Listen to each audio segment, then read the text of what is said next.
정말 감사하기가 너무 힘들어요.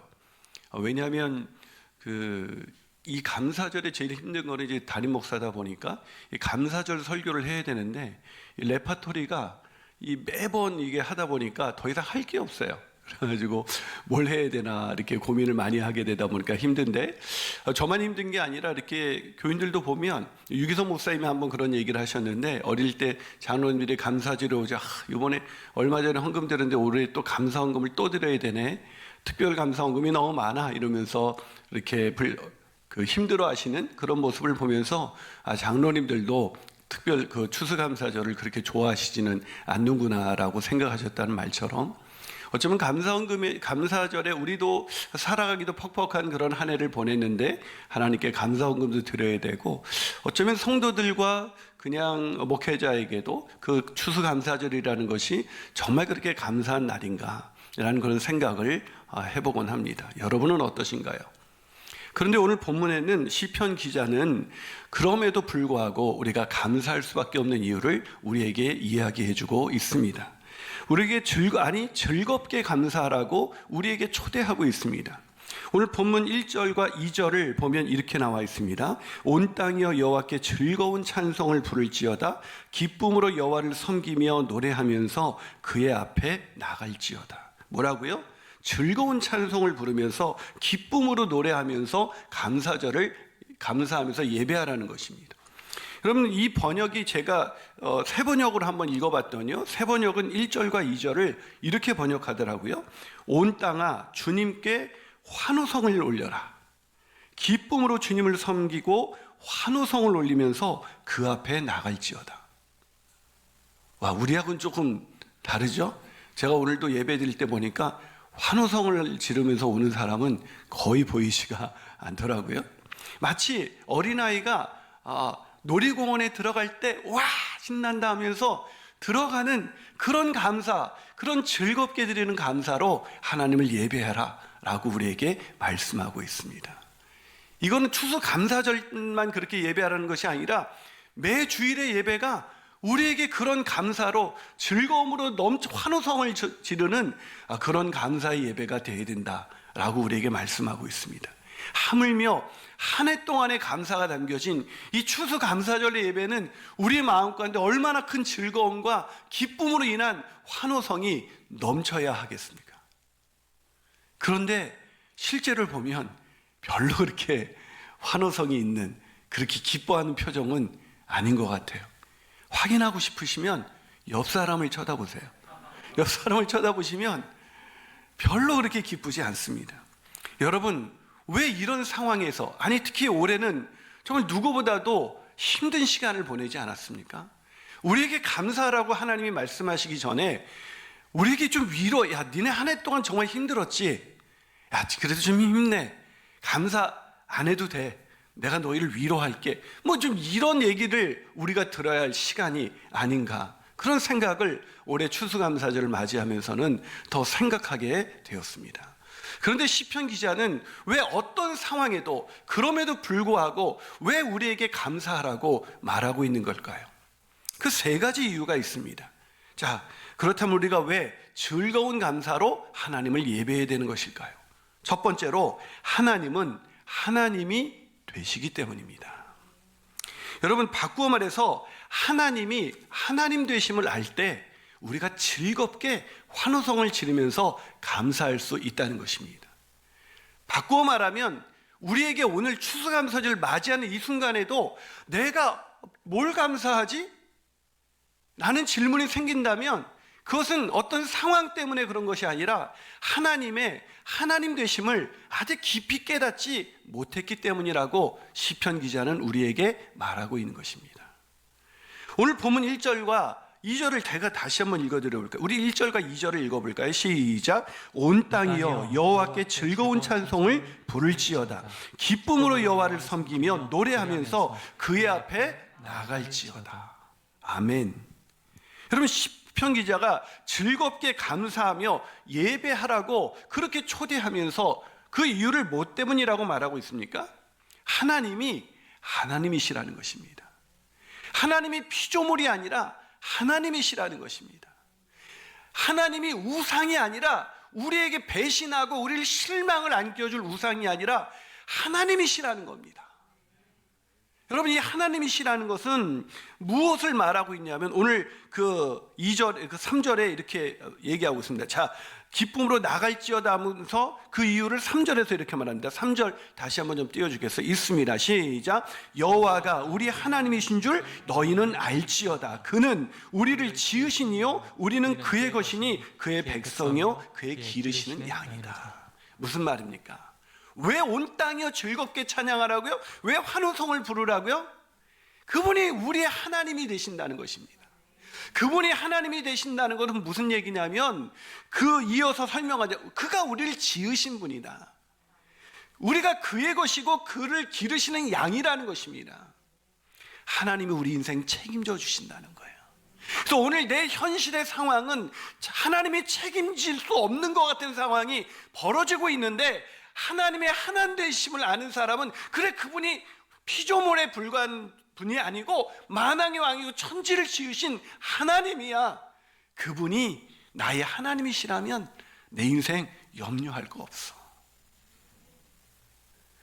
그러기 때문에 감사가 터져나올 수밖에 없는 거예요. 6자녀를 출산하고 입양까지 해가지고 6명을 키우는 권미나라는 사모님이 계십니다. 이 사모님이 쓴 책이 베스트셀러가 됐는데 바로 바보 엄마라는 책이에요. 이 엄마에 보면 이 둘째 아이 조이라는 아이 이름을 가진 아이인데요. 이 아이가 4살쯤 되었을 때 어느 날 아이가 말을 더듬기 시작하는 거예요. 엄마 물 좀 주세요 이렇게 하는 거예요. 그래가지고 처음엔 당황하고 놀라기도 했지만 기도하고 시간이 지나면 나아지겠지 뭐 이런 생각을 가지고 대수롭지 않게 생각했는데 갈수록 심해져가지고 이제 애가 하다가 어짜에서 더 나가지도 못하고 그냥 울어버리는 거예요. 여러분, 이게 도대체 무슨 일인가, 도대체 어디서부터 어떻게 해야 될지 갑자기 멘붕이 오면서 이게 마음이 너무 절망이 돼서 아이를 데리고 그 4살짜리 아이를 데리고 금요 철야 기도에 이렇게 갔습니다. 근데 이제 아이들이 철야 예배 알다시피 이제 지쳐서 자지 않습니까? 근데 아이를 재우고 이제 막 기도에 집중을 하는데 갑자기 오열이 나면서 눈물이 그냥 쏟아지는 거예요. 도대체 왜 하나님 우리 조이 어떻게 해요? 도대체 어떻게 해요? 라는 이 질문으로 계속해서 오열하면서 기도를 합니다. 말도 나오지 않고 그냥 엉엉 울기만 한 거죠. 근데 생각해 보니까 이 아이가 잘못된 게 다 자기 탓처럼 느껴지는 거예요. 엄마들은 왜 애들이 잘못되면 내가 부족한 엄마라서, 내가 부족한 아빠라서 그런 게 아닌가 이런 생각하지 않습니까? 뭐 하긴 아빠들은 잘 생각을 안 하는 것 같긴 합니다. 엄마들은 그런 생각을 해요. 그러다 보니 애가 말을 더듬기 직전에 자기가 애한테 쓸데없이 너무 화를 심하게 냈던 사건이 떠오르는 거예요. 그때 충격을 받아서 애가 이런 것은 아닐까, 뭐 이런 여러 가지, 결국 못난 자신의 어미로 인해서 그렇게 된 것 같아서 마음이 찢어질 것 같은 그런 아파움이, 통증이 느껴지기 시작했습니다. 그래서 그렇게 아파서 한참을 눈물로 기도하는데 사모님의 입에서 갑자기 이 짧은 기도가 나왔습니다. 하나님 도와주세요. 하나님은 하나님이시잖아요. 이게 무슨 말이에요? 하나님은 하나님이시잖아요. 하나님, 내 말로는 다 설명할 수 없지만 하나님은 하나님이시잖아요. 하나님이 이 아이의 하나님이시잖아요. 하나님이 이 아이를 기르시는 분이시잖아요. 라고 기도한 거죠. 그날 이후 이 마음이 찢어지는 아픔으로 통곡하는 그런 기도로 계속 기도하면서 나갔지만 아이의 말더듬은 나아지지가 않았습니다. 하지만 놀라운 변화가 오기 시작한 건 바로 이 사모님의 마음이었다고 합니다. 아이의 상태는 하나도 나아진 게 없는데 그때 이 변화된 심정을 사모님이 그 책에서 이렇게 글로 적었습니다. 조이의 말더듬이 자꾸 마음이 아프다. 그래도 하나님의 아들임을 잊지 말자. 주께서 계획이 있으시겠지. 시간이 흘러 언제 그랬지 하는 날이 올 수도 있고 아니면 고쳐지지 않아도 말을 더듬는 대신 다른 귀한 은사 주시겠지. 내 손에 있는 일이 아니니 마음을 내려놓자. 주변에서 언어 치료를 받아야 된다는 권면을 받아서 병원에 가봤더니 의사 선생님께서 언어 치료가 너무나 절실히 필요한 상태라고 이렇게 그 진료 의뢰서를 이렇게 써줬습니다. 그런데 이제 애를 6명이나 되고 게다가 임신까지 또 그런 한 상태였기 때문에 이 병원에 가서 애를 치료를 일주일에 몇 번씩 가가지고 치료받을 수 있는 그런 상황이 안 되는 거예요. 엄두가 나지 않았습니다.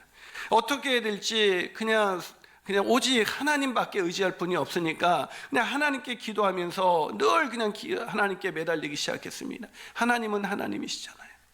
그런데 그런 가운데 하나님께서 한 가지 아이디어를 주시더랍니다.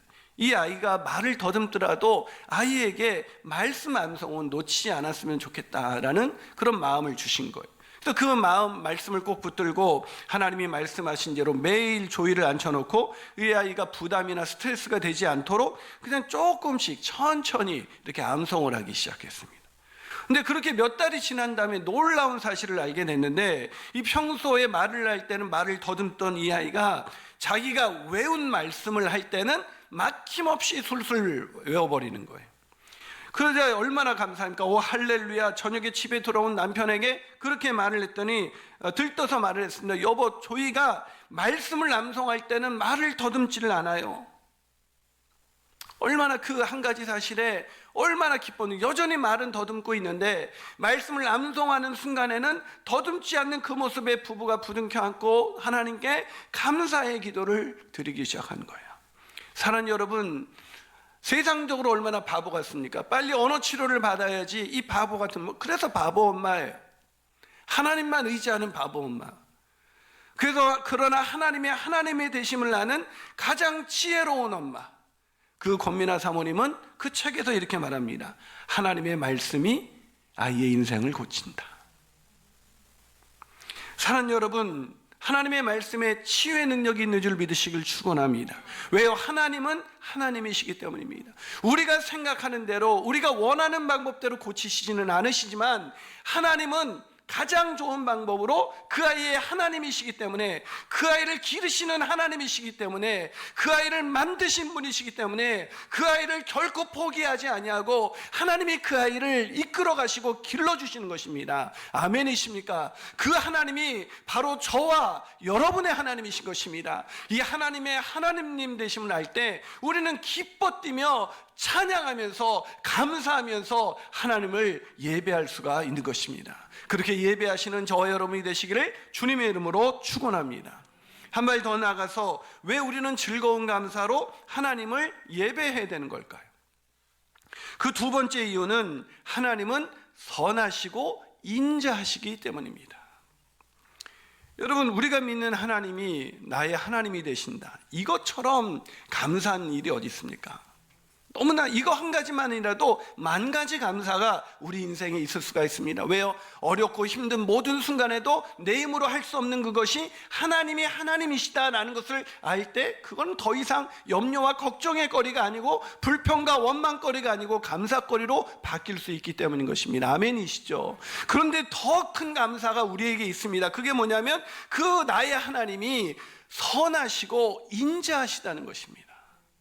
여러분, 오늘 본문 4절과 5절을 한번 같이 읽어볼까요? 본문 4절과 5절 있습니다. 시작. 감사함으로 그의 문에 들어가며 찬송함으로 그의 궁정에 들어가서 그에게 감사하며 그의 이름을 송축할지어다. 여호와는 선하시니 그의 인자하심이 영원하고 그의 성실하심이 대대에 이르리로다. 뭐라고요? 하나님, 우리가 믿는 하나님, 나의 하나님이 되시는 그 하나님이 선하심과 인자하심이 영원함이로다 라고 말하고 있는 것입니다. 여러분, 시편 기자들이 감사할 때 뭘 제일 많이 감사하는지 아세요? 여러분, 우리 일만 감사해서 여러분 뭘 제일 많이 감사했습니까? 아까도 우리 영상에 보니까 이 먹을 것 주셔서 해맑은 미소로 끌어안는 그 아이의 감사가 참 얼마나 이렇게 귀여운지 모르겠습니다. 근데 어른이 돼서도 먹을 것에 주심 감사하면 좀 귀엽지는 않을 것 같아요. 그렇죠? 1만 감사가 되는데 오늘도 이제 3천 안 넘은 거 아직도 보고 왔는데 7천은 언제 끝날지, 하여튼 올해 안에 끝날지 모르겠습니다. 그러니까 안타까운 분들은 막 10개씩 적고 관심 없는 사람은 1개도 안 적고 감사할 이유가 하나도 없어요. 여러분 뭐 때문에 감사하세요? 시편 기자는 감사할 때 뭐에 제일 많이 감사한지 아세요? 여호와의 선하심과 인자하심. 이걸 늘 감사했습니다. 그래서 시편 106편 1절, 107편 1절, 118편 1절, 136편 1절 여기에 보면 이렇게 나와 있습니다. 한번 읽어볼까요? 쭉 읽습니다. 시작. 할렐루야 여호와께 감사하라 그는 선하시며 그 인자하심이 영원함이로다. 여호와께 감사하라 그는 선하시며 그 인자하심이 영원함이로다. 여호와께 감사하라 그는 선하시며 그 인자하심이 영원함이로다. 여호와께 감사하라 그는 선하시며 그 인자하심이 영원함이로다.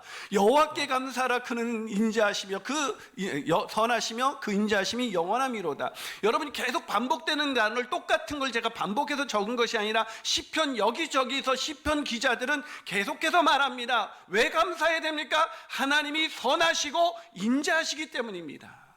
하나님의 인자와 하나님의 선하심이 변하지 않는다는 것입니다. 여러분 곰곰이 생각해 보세요. 여러분 결혼했을 때 얼마나 감사가 넘쳤습니까? 얼마나 기쁘셨어요? 전혀 뭐 반응을 못 하시는데 여러분 잘 생각해 보세요. 정말 기뻤어요. 그때는 막 신혼 때는 뭐 남편이 그 직장 나가서도 뭐 자기 뭐에 이제 자매가 그 아내가 이렇게 문자가 나 일하는데 지금 뭐 하고 있어? 나 지금 일하면서 뭐 자기 생각하는 중 뭔지 뭐 이런 거 막 쓰고 막 그러면 막 그런 거 들으면서 막 감사가 막 넘치고 기쁨이 막 그냥 집안일을 하는데도 막 신이 나고 막 이랬었잖아요. 좀 동의 좀 해주세요. 이게 전혀 그런. 근데 지금은 뭐 이렇게 아무리 점심에 연락은커녕 밤 10시가 넘어도 연락이 안 되고 그냥 뭐 언제 들어오냐 그래도 그냥 문자 씹고 톡 씹고 막 이러니까 뭐 감사가 사라지죠, 맨말로. 왜 이렇게 됐습니까? 왜 감사와 그 기쁨이 사라졌습니까? 왜 즐겁게 감사하는 그런 신혼생활이 아닌 결혼생활이 안 되고 있습니까? 변했기 때문이죠. 이 변함이라는 건 우리의 변하는 존재에 우리의 기쁨의 근거, 감사의 근거가 되어버리면요 결국은 더 큰 비참함을 맞이할 수밖에 없어요. 감사와 기쁨이 컸는데 그 사람이 변했다. 사랑을 많이 줬는데 그 사람이 변했다. 더 큰 고통이 되죠. 그런데 오늘 하나님은 성실하십니다. 신실하세요. 우리를 향한 선하심과 인자하심이 바뀌지 않는다는 거죠. 그런데도 감사와 감격이 안 느껴지세요? 생각해 보세요. 우리가 올 한 해 어떻게 살았습니까? 하나님께 성실하셨습니까? 하나님만 사랑하셨습니까? 하나님만 찬양하셨습니까? 하나님 왜 다른 것에 눈도 주지 않으셨어요? 저 같으면 야 네가 그렇게 하니까 내 마음도 변할 수밖에 없어 그럴 것 같은데 그런 우리를 향해서 하나님은 여전히 성실하세요. 여전히 신실하세요. 여전히 변하지 않으세요. 그럼에도 불구하고 나를 사랑한다고 말씀합니다. 이 말씀이 깨달아지기 시작하자 제가 설교를 준비하다가 눈물을 펑펑 쏟기 시작했습니다. 하나님의 그 성실하신 사랑, 하나님의 그 변함없는 사랑, 그 사랑이 끝이 없는 사랑이 다시 한번 절절하게 느껴지기 시작하자 그냥 감사가 터져 나왔습니다. 하나님이 저에게 이렇게 말씀하셨습니다. 김 목사, 네가 나를 버려도 너를 향한 나의 사랑은 끝이 없구나. 나는 너를 향한 나의 사랑과 선함을 포기할 수가 없구나. 나는 너를 끝까지 사랑할 거야. 사랑하는 여러분, 사람들도 목사님이 괜찮은 사람인 줄 알았는데 이제 실망했어요 라는 말을 목사로 살아가면서도 그 수도 없이 들을 수밖에 없는 그런 연약한 인생입니다. 그런데 하나님은 그런 나에게 그래서 나는 끝까지 너를 사랑하고 너를 포기할 수 없다고 하나님이 우리에게 말씀해 주십니다. 사랑하는 여러분, 그 하나님의 성실하심을 맛보아하십시오. 하나님의 그 선하심과 인자하심을 맛보아할 때 우리 마음 가운데 어떤 상황에서도 터져나오는 감사가 끝이 없는 저와 여러분이 되실 줄로 믿습니다. 뭐가 좋아서 그냥 희죽희죽 웃으면서 우리 마음 가운데 기쁨과 즐거움이 넘치는 감사로 매일을 살아가게 될 줄로 믿습니다. 그런 감사로 살아가시는 저와 여러분이 되시기를 주님의 이름으로 축원합니다. 송병주 목사님이 쓰신 책 중에 오후 5시에 온 사람이라는 책이 있습니다. 이 책에서 장애인 선교단체인 미랄 선교단 모임에서 들은 한 어머니의 눈물 어린 간증 이야기가 기록되어 있었습니다. 이 어머니는 선교사가 되기 위해서 청년 시절부터 그런 마음으로 헌신하면서 준비하면서 하나님께 간절히 기도하면서 청년 시절을 보냈던 어머니였습니다. 근데 결혼 이후 얻은 세 아이가 다 중증 장애인인 거예요. 여러분, 한 명도 장애인이 아니고 3명, 그것도 그냥 장애가 아니라 중증 장애인이, 세 아이가 다 중증 장애인인 거예요. 얼마나 힘들었을까요? 도대체 하나님이 내가 사명을 다 감당하지 못해서 선교하겠다고 했는데 사명을 다 감당하지 못해서 이런 벌을 내리시는 건가? 하지만 아무리 그런 나를 치기 위함이라 하셔도, 징계하시기 위함이라 하셔도 이건 아무 죄 없는 아이들에게 너무 가혹한 것은 아닌가, 너무 잔인한 것은 아닌가 하는 생각에 하나님이 너무 고통스럽고 하나님이 원망스러운 거죠. 그래서 늘 기도합니다. 하나님, 이유가 무엇입니까? 도대체 왜 이 아이들에게, 왜 이런 고통을 이 아이들이 당해야 합니까? 이것이 저주이고 징벌입니까? 터져나오는 그런 질문을 가슴에 안고 늘 고통스러운 기도 시간을 가졌습니다. 그런데 그런 고통 속에서 그 이유가 도저히 이해가 되지 않는 이 어머니에게, 중증 장애인 아이를 가진, 세 아이나 가진 이 어머니에게 하나님이 이렇게 말씀하셨대요. 얘야, 미안하구나. 내 딸아, 내가 이 세상에서 꼭 보내야 할 연약한 새 영혼이 있었는데 너라면 잘 맡아줄 것 같아서 내게 보냈구나. 내겐 참 미안하구나. 정말 미안하구나. 하지만 잘 부탁한다. 그날 하나님의 이 응답을 듣고 이 중증 장애인 세 자녀를 가진 어머님이 펑펑 울기 시작합니다. 하나님이 나를 신뢰해 주셔서, 하나님이 나를 사랑해 주셔서 이 땅에 꼭 와야 하는 3명의 천사들을 나에게 선물로 주신 것이구나. 이후 하나님의 깊은 사랑과 그 선하심과 그 하나님의 인자하심이 깨달아지니까 중증 장애인 아이들을 키우는 것이 하나도 힘들지 않고, 그것이 얼마나 큰 감사이고 그것이 얼마나 큰 은혜인지, 장애를 갖고 사는 아이들은 저주가 아니라 하나님의 선물인 것을 고백하며 살 수 있었다고 그렇게 간증하신 것입니다. 사랑하는 여러분, 우리의 인생이 때로는 저주받은 인생, 왜 나만 이런 고통을 당해야 되지? 다른 사람들이 다 갖고 있는 게 왜 나에겐 없는 거지? 왜 다른 사람에게 쉬운 것이 나에겐 그렇게 어려운 일이 되는 것일까? 나는 그런 생각 때문에 고통스럽고 하나님을 원망하면서 시간을 보내셨던 적은 없으십니까? 그러나 그럼에도 불구하고 우리는 감사할 수밖에 없는 것입니다. 왜요? 하나님은 나의 하나님이시고 그 하나님은 선하심과 인자하심이 끝이 없으시며 그 성실하심이 영원하기 때문인 것입니다. 그 하나님을 깨달을 때 우리 인생에서 당하는 모든 고난과 역경은 정말 불평과 원망의 이유가 아니라 그것이 우리에게 가장 큰 감사의 이유가 되는 것입니다. 여러분, 감사절을 맞이하면서, 아니 우리 인생에서 간증을 하면서 수많은 사람들에게 감동과 감화를 줬던 것은 세상의 부유한 사람들이 아니라 고통 중에서 여호와의 선하심과 여호와의 인자하심을 깨달은 사람, 하나님의 성실하심을 알기에 오늘도 담대하게 세상에 할 수 없는 기쁨으로 즐겁게 감사하는 사람들이 아니었겠습니까? 그 즐거운 감사로 오늘 우리가 하나님께 나아갈 때 그 감사가, 아직도 감사를 알지 못한 채 그런 어려운 힘든 상황 때문에 무너져 있는 그 소외된 이웃들에게 그런 사랑의 축복으로 흘러가게 되지 않을까요? 우리의 즐거운 감사가 넘쳐 우리의 소외된 이웃들에게 사랑으로 넘치는 그런 감사절이 되기를 주님의 이름으로 축원합니다.